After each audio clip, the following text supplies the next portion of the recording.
You're listening to Biz-Souls, the business podcast with an edge, hosted by me, Rona Lewis, and Jeffrey Hansler.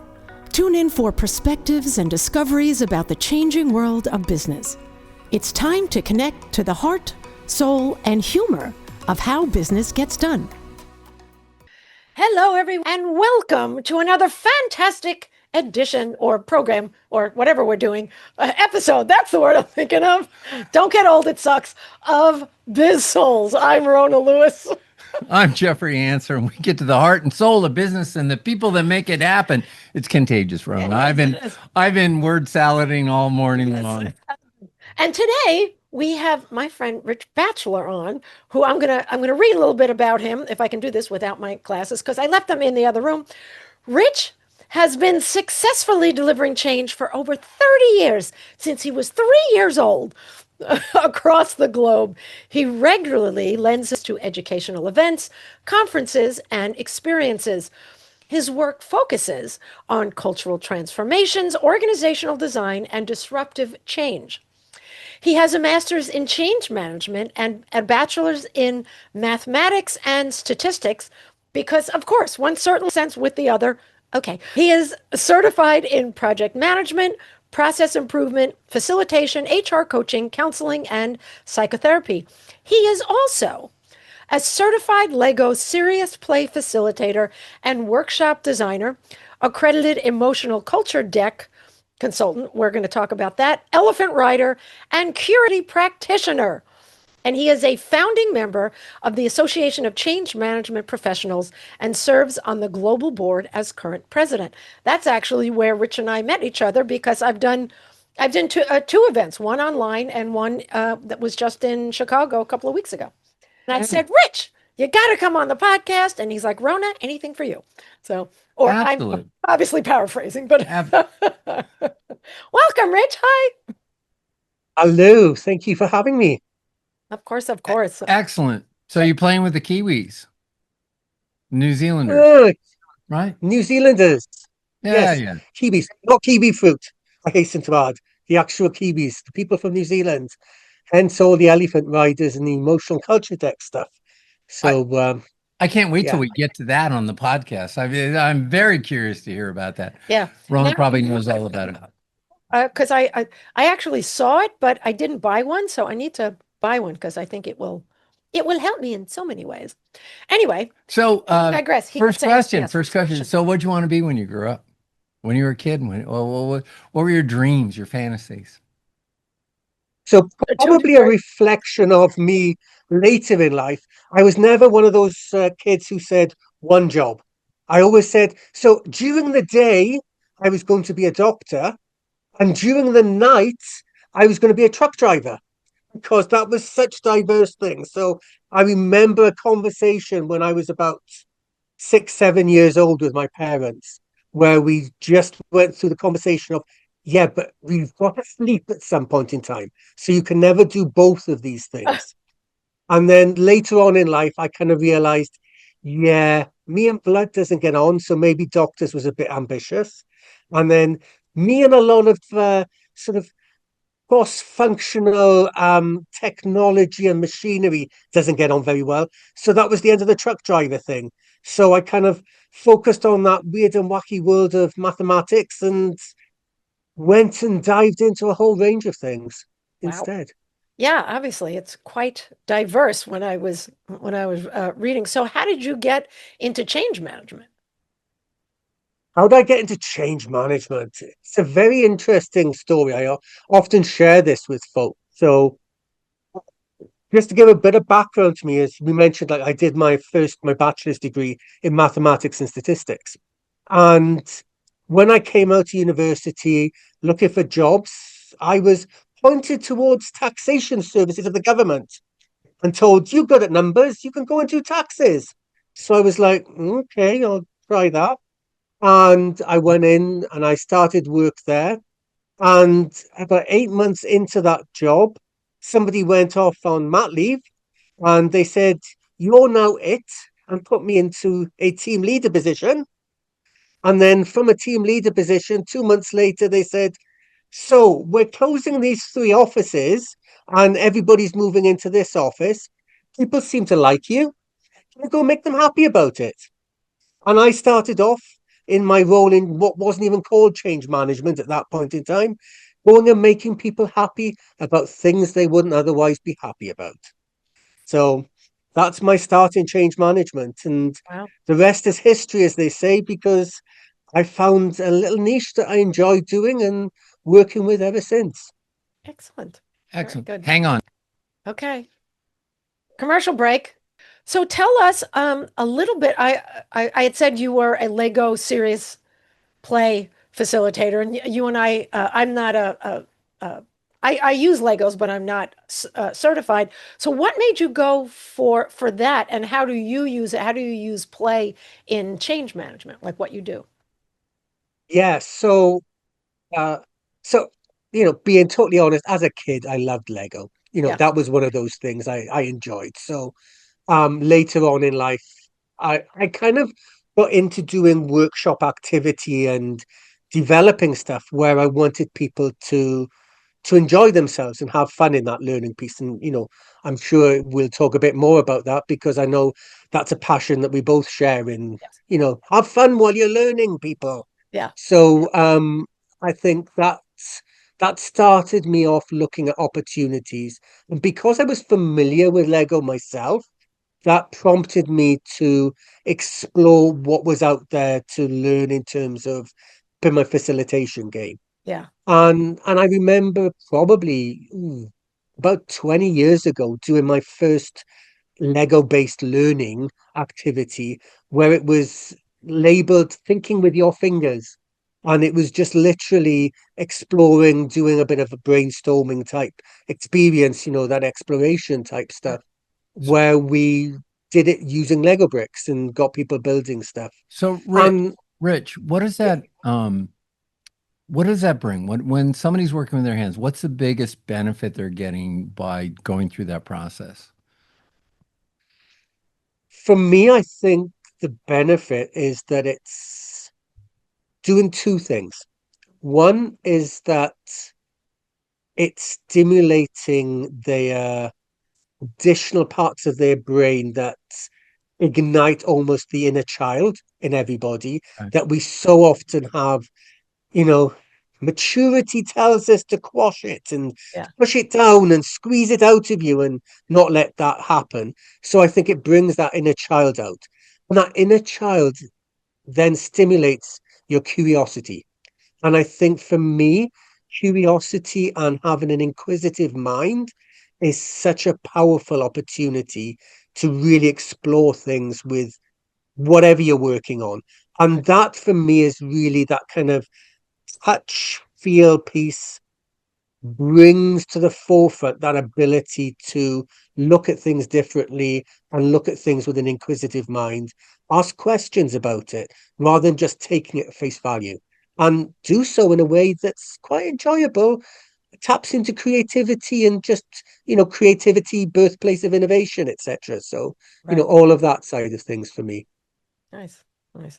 And I don't always like to use the word games because games connote winners and losers.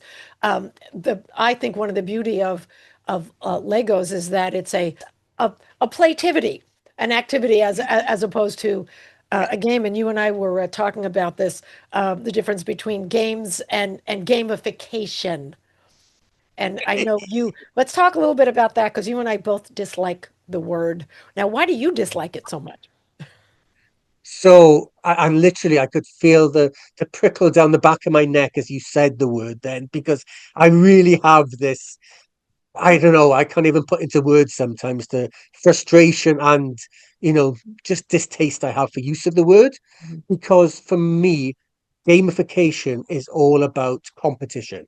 It's truly about saying, okay, we're going to have winners and losers. We're going to have somebody who is going to go through a process and then be told, yeah, you weren't good enough at doing that, so it doesn't count anymore.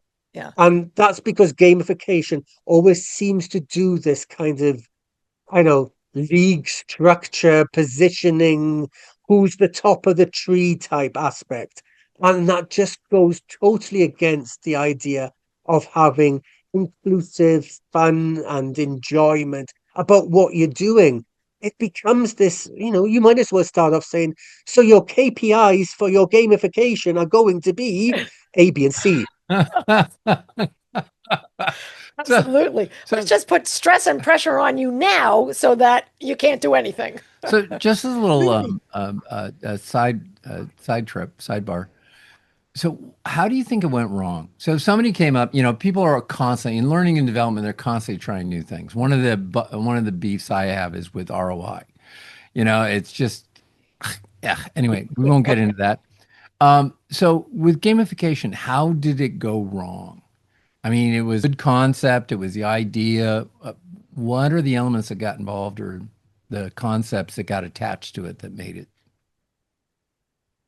So I'll give you two answers to that. One answer is the very short answer I would give to most people, which was we got a bit caught up in aligning the games that we were trying to introduce to reflect the success criteria of the work we do. So I think we kind of connected that together. My second answer, maybe not such a nice answer, but I think is a more honest answer, is we actually approached the wrong people to do this. We actually asked people who don't know how to have fun to actually do things with games. And Mhm. for them, their instant response was, let's create an Excel table or chart that will tell you how well you're doing on this stuff.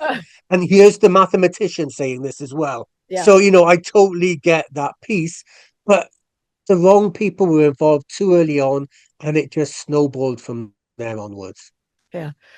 We know, and I'm not going to name names, but we've actually had people on the podcast that have like developed games for business, and they kind of have a stick up their ass. And it's, after the Not our guests. Never. yeah, Our guests are great. and so They know people though. they know people. So yeah, and we just got off and go, this is not a play person. And it's just, you know your people, right? That's why you and I hit it off, because it's like our inner is out all the time, and his comes out occasionally. Although it's hard to tell because he's 6'4", so I can't tell. I can't look that high. But I'm not fun. yes, you are. Not as fun as me. But yeah, it's there's an easiness about play that the Yeah, people who do gamification don't, you know. Yes, to your, absolutely. to your point, they are so worried about the outcome that the whole process doesn't it's like it's so stick to the rules, and play isn't always stick to the rules. So Absolutely, and I think it also ties into the willingness to be vulnerable as well. If we want to go in down that emotional piece and all that side of things, because I think there's so many people who are afraid of showing any vulnerability in the workplace. mhm, But to have true fun, you've got to be able to lean into that and feel comfortable with it, right. because sometimes things screw up. You laugh about it, you have some fun, and you say, but now we've learned something through having that screw up, and that's all good. So Right. why just get so concerned about it? But I think that's part of the personalities that we sometimes have to navigate with a smile and go, yes. Yeah.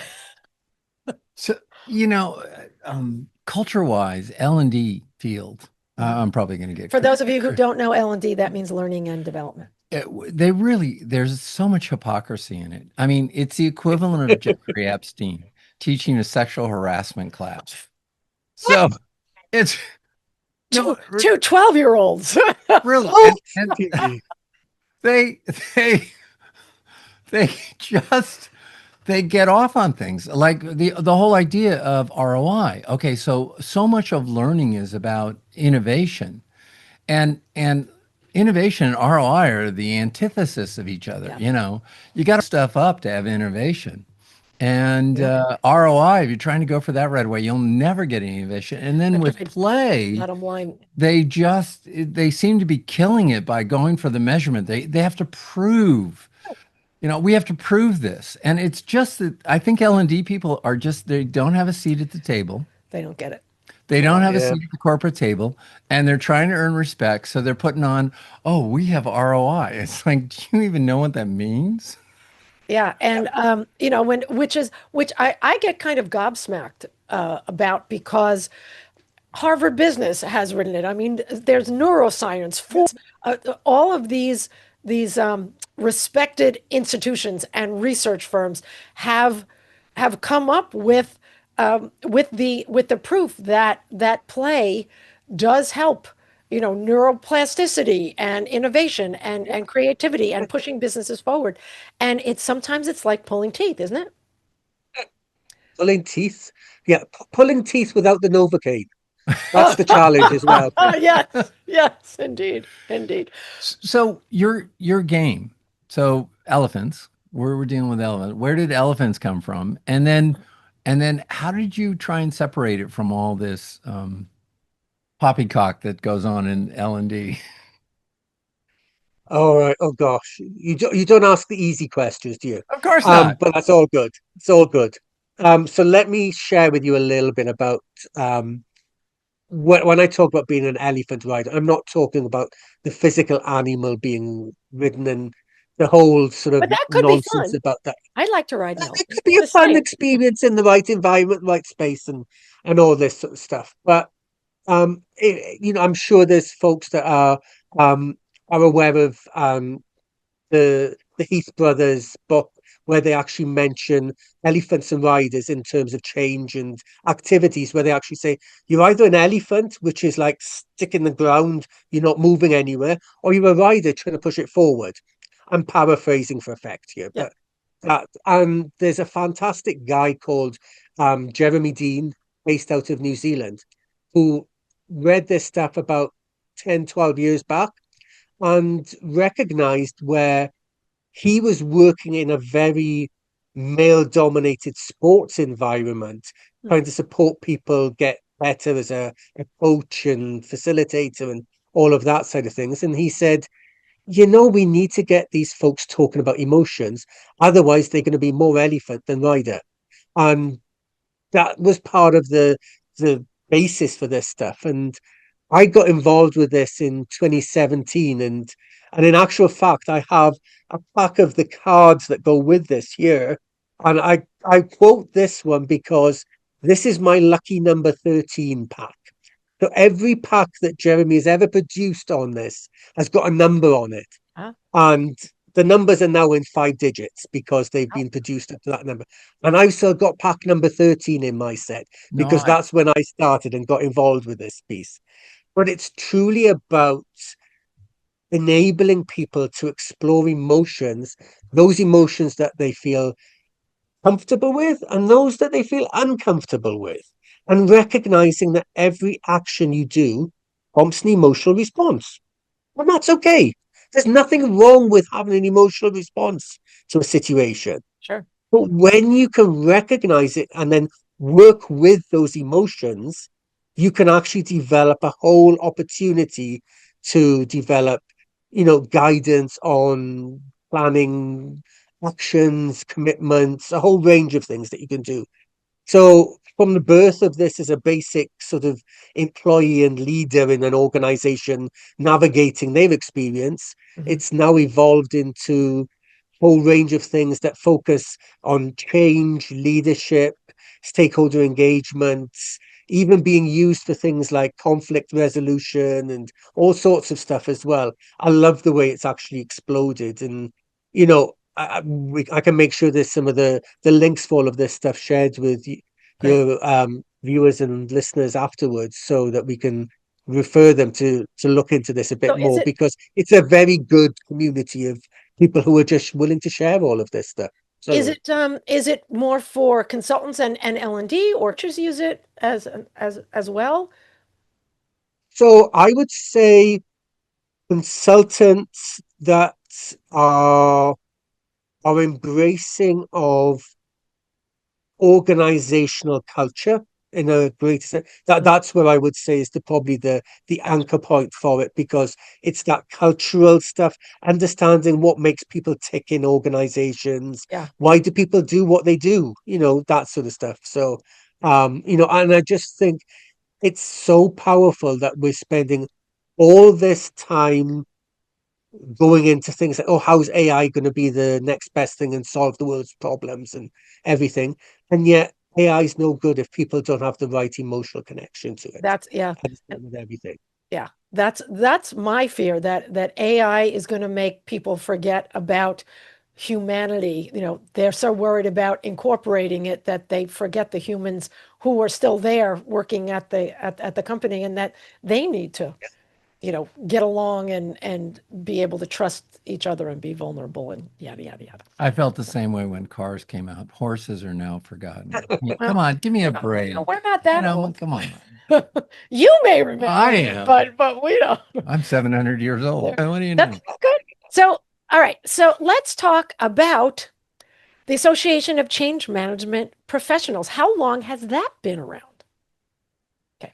So next year will it be its 15th birthday, because it's only been around for 15 years. It was created in 2011, and I was really fortunate to be in at the beginning when it started. Partly because, even though I'm currently based in Toronto, this accent is not Canadian. This accent is from the other side of the water. I Yeah. know, shock, surprise on this stuff. But I literally emigrated, moved to Canada in 2010, and were looking for my people. I was looking for my people in the change space. And this association was literally weeks into formation when I found it. Wow. And I think there was probably about 50-ish people that were involved in it at that point in time. And it was quickly, rapidly increased, obviously. But yeah, so I've been involved in it in various shapes and forms since that time. And I just love the fact that it's a space where working in change, I don't have to explain myself to everybody else in that space like I so often do. Right. But also, for me, it's about really demonstrating change management, change enablement, change leadership. And I'm not too bothered what you refer to it as a label of activity. Yeah.